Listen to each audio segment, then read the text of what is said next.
Bonjour Corinne, Lucie. ça Tu va vas bien? Bah oui, toi? Oui, ça va.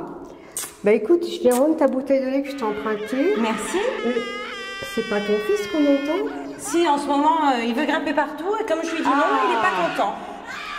Mais vas-y, rentre, on va aller voir. D'accord, merci. Tu as bien raison, il manquerait plus que tu le retrouves suspendu sur le balcon. T'imagines? C'est bien pour ça que moi, j'ai pensé à tout pour que mon Enzo, il se prenne pas pour un oiseau.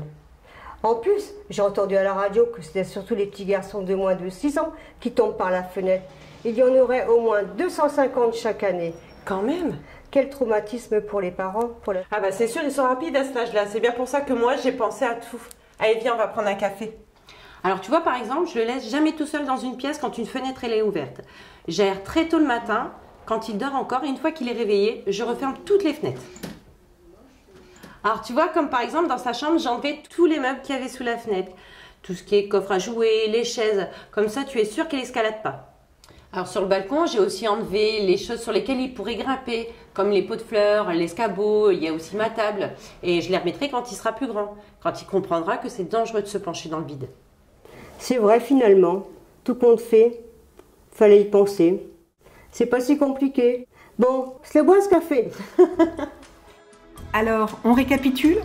Pour éviter les défenestrations, 3 gestes simples.